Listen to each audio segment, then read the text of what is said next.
দর্শক, আইসিসির প্রতিটা টুর্নামেন্টের ঠিক একদিন আগে একটা ক্যাপ্টেন্স মিট বা ক্যাপ্টেন্স ডে অনুষ্ঠিত হয়। আপনি যদি টি-20 বিশ্বকাপ দেখেন, ওয়ান ডে বিশ্বকাপ দেখেন, এই প্রত্যেকটা টুর্নামেন্ট আগে কিন্তু একটা ক্যাপ্টেন্স ডে রাখা হয়। সেটা হয়তো চ্যাম্পিয়ন্স ট্রফিতেও রাখা হবে খুব নিশ্চিতভাবে, কারণ প্রত্যেকটা টুর্নামেন্টে মোটামুটি এরকম ব্যাপারগুলো দেখতে পাই আমরা। এখন ধরুন আপনি 18 ফেব্রুয়ারি আপনি এমন একটা ছবি দেখলেন যেখানে 6 জন অধিনায়ক আছেন, কিন্তু ট্রফির সাথে ছবি তুলছেন, কিন্তু সেখানে নেই নাজমুল হোসেন শান্ত এবং রোহিত শর্মা। আপনি একটু অবাক হতেই পারেন যে আমি এমন কেন বলছি। আবার এমনও দেখতে পারেন যে নাজমুল হোসেন শান্ত আছেন, মানে অন্য 6 জনের সঙ্গে নাজমুল হোসেন শান্ত আছেন, কিন্তু রোহিত শর্মা নেই। সেটা হওয়ার সম্ভাবনা খুব বেশি, কিন্তু আইসিসি টুর্নামেন্ট আপনি তো সেটা আসলে এক্সপেক্ট করবেন না যে এরকম একটা ছবি আপনি হয়তো দেখবেন। এখন 8 জন অধিনায়ককে দেখার উপায়টা আসলে কি? সেটা কি তাহলে আসলে রোহিত শর্মা অন্য যে 7 জন অধিনায়ক আছেন তাদের সঙ্গে কি জুমে জয়েন করবেন বা অনলাইনে জয়েন করবেন, এরকম একটা ছবি আপনি দেখবেন? না, আসলে এরকম হওয়ার সম্ভাবনা খুবই কম। কিন্তু কথা হচ্ছে যে কি হবে সেটা আমরা এখন পর্যন্ত নিশ্চিত না, কারণ যেহেতু ভারত যেহেতু পাকিস্তানে যাচ্ছে না, তার মানে ক্যাপ্টেন্স মিটটা বা ক্যাপ্টেন্স ডেটা পাকিস্তানে হচ্ছে না ধরে নেওয়া যাচ্ছে। আমি এটা আন্দাজ করছি আর কি। আবার এমনও হতে পারে যে ঠিক আছে 6 জন ক্যাপ্টেন সেখানে ক্যাপ্টেন্স মিট করলেন, আর ধরুন দুবাইতে বাংলাদেশ এবং ভারতের যে অধিনায়ক আছেন রোহিত শর্মা এবং নাজমুল হোসেন শান্ত, তারা দুজন ছবি তুললেন, মানে হচ্ছে আপনি 8 জন অধিনায়ককে একসঙ্গে দেখতে পাচ্ছেন না। আমি এটা ধারণা করছি এটা হতে পারে, ব্যাপারটা এইরকম না। এখন এর একটা বড় কারণ হচ্ছে যেহেতু একটা হাইব্রিড মডেল হচ্ছে, দুটো দেশে যেহেতু টুর্নামেন্টটা হচ্ছে, সেই কারণে কিন্তু আপনি এরকম একটা সংখ্যা থাকতে পারে। এর একটা দেখুন, টুর্নামেন্টটা শুরু হবে 19 ফেব্রুয়ারি, এটা অনেক আগে থেকেই প্রস্তাবিত ছিল। আইসিসি আজকে সেটা আবার নিশ্চিত করে দিয়েছে। এখন যেটা হচ্ছে যে 19 তারিখে সেখানে টুর্নামেন্টটা শুরু হলেও বাংলাদেশ কিন্তু পাকিস্তানে 19 তারিখে যাচ্ছে না বা তার আগেও যাচ্ছেন না। এটা একটা বড় কারণ হচ্ছে বাংলাদেশের প্রথম যে ম্যাচটা আপনি যদি দেখেন ভারতের বিপক্ষে খেলবে 20 ফেব্রুয়ারি, সেটা খেলতে হবে দুবাইতে। তার মানে হচ্ছে আপনি যদি পাকিস্তানে যান সেক্ষেত্রে কিন্তু আপনি আবার জার্নি করে দুবাইতে আপনাকে আসতে হবে। সে কারণে নিশ্চিতভাবে বাংলাদেশ হয়তো একেবারে বাংলাদেশ থেকে খুব সম্ভবত দুবাইতে চলে যাবে। এর আগে প্রস্তুতি ম্যাচের শিডিউলগুলো কীভাবে দেওয়া আছে এটা কিন্তু এখনও আইসিসি প্রকাশ করেনি, বা কয়টা প্রস্তুতি ম্যাচ খেলবে সেটাও কিন্তু আইসিসি এখন পর্যন্ত জানায়নি। এখন বাংলাদেশের দ্বিতীয় ম্যাচটা আছে, সেখানে বাংলাদেশ দ্বিতীয় ম্যাচটা খেলবে 24 তারিখে ফেব্রুয়ারির, সেটা নিউজিল্যান্ডের বিপক্ষে রাওয়ালপিন্ডিতে, এবং শেষ নিজেদের গ্রুপ পর্বের যে শেষ ম্যাচটা সেটা 27 ফেব্রুয়ারি খেলবে সেই রাওয়ালপিন্ডিতেই পাকিস্তানের বিপক্ষে, যেখানে বাংলাদেশ কিছুদিন আগে 2 টেস্টে একটা সিরিজ ছিল, সেই সিরিজটা কিন্তু বাংলাদেশ জিতে এসেছিল। এখন আমার আলোচনার ব্যাপারটা এইটা না, আমার আলোচনার ব্যাপারটা একটু অন্যখানে।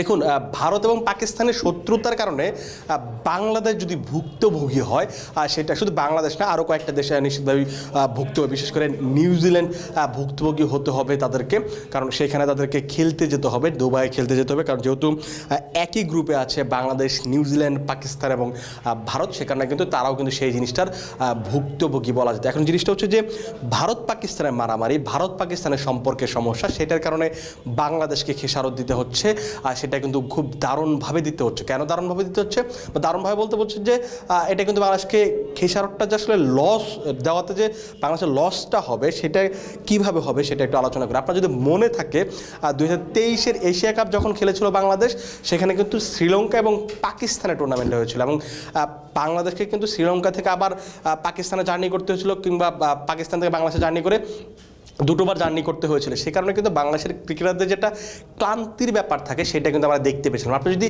এইবারে যে টুর্নামেন্টটা হবে আইসিসি চ্যাম্পিয়ন্স ট্রফিটা, সেখানে যদি আপনি খেয়াল করে দেখেন বাংলাদেশ 20 তারিখে ভারতের বিপক্ষে ম্যাচ খেলবে, এবং ম্যাচ খেলার পর দিন তারা পাকিস্তানে যাবে, এবং তার মাঝখানে 2 দিন থাকবে।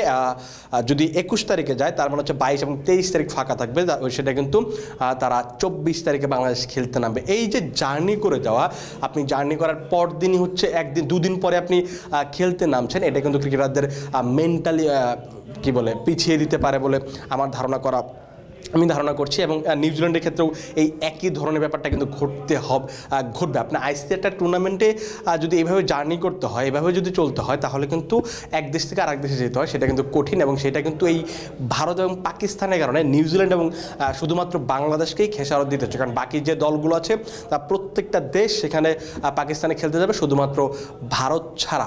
তো এই যে এটা একটা হচ্ছে, এটা যে বাংলাদেশের জন্য কতটা খারাপ হতে পারে, কতটা ভয়ঙ্কর হতে পারে, সেটা হয়তো আমরা টুর্নামেন্ট যখন যাবে তখন আমরা হয়তো ধারণা করতে পারবো। বাংলাদেশের যে তিনটা ম্যাচের কথা বললাম, সেগুলো তো আমরা আলোচনা করলাম যে 20, 24 এবং 27 তারিখে 3টা ম্যাচ হবে। আর আপনি যদি অন্য যে ম্যাচগুলো দেখেন, 4টা ভেন্যু সব কিছু মিলে রাখা হয়েছে, করাচি, লাহোর, তারপর হচ্ছে রাওয়ালপিন্ডি এবং হচ্ছে সংযুক্ত আরব আমিরাতের দুবাই স্টেডিয়ামকে রাখা হয়েছে। এই 4টা ভেন্যু, সেখানে ভারত তাদের যে সবগুলো ম্যাচ খেলবে, যেটা হাইব্রিড মডেলের শর্তই ছিল, সবগুলো ম্যাচে খেলবে তারা দুবাইতে। এবং সেখানে কিন্তু একটা সেমিফাইনালে রাখা হচ্ছে, প্রথম যে সেমিফাইনালটা সেখানে দুবাই রাখা হচ্ছে।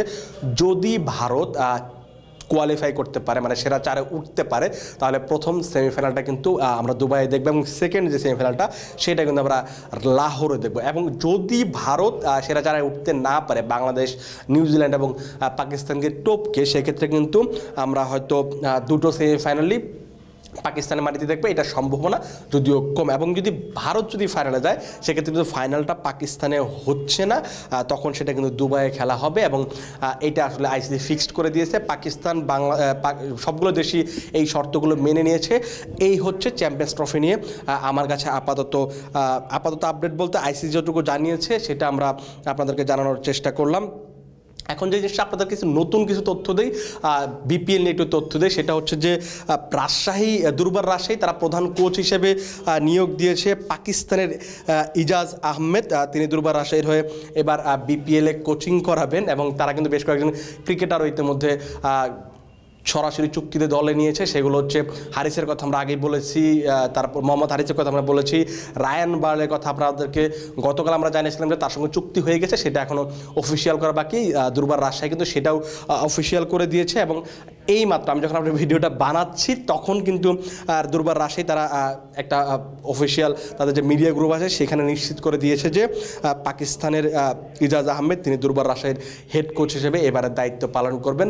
এই হচ্ছে আমার কাছে আপাতত চ্যাম্পিয়ন্স ট্রফি এবং বিপিএল নিয়ে সবশেষ যে আপডেটটা আপনারা হয়তো জানার আগ্রহ নিয়ে বসেছিলেন, সেই আপডেটটা আমার কাছে এখন পর্যন্ত। আর আমরা যেহেতু আজকে 24 ডিসেম্বর, আর মাত্র এক সপ্তাহ কম সময় বাকি আছে, আমরা আগামীকাল কিংবা পরশু দিন থেকে হয়তো প্রত্যেকটা দল নিয়ে আলাদা আলাদা কথা বলবো। আমরা এর আগেও বানিয়েছি, কিন্তু এখন আমরা কথা বলবো যে কোন দলের প্রবাবল 11টা কেমন হতে পারে, আর কাদের ব্যাকআপ অপশনগুলো কত বেশি, কোন কোন জায়গায় ব্যাকআপটা আরও দরকার ছিল, সেই ব্যাপারগুলো নিয়ে আমরা একটু বিস্তারিত আলোচনা করবো। আপাতত আপনারা ভালো থাকুন, সুস্থ থাকুন এবং ক্রিকফ্রেঞ্জির সঙ্গেই থাকুন।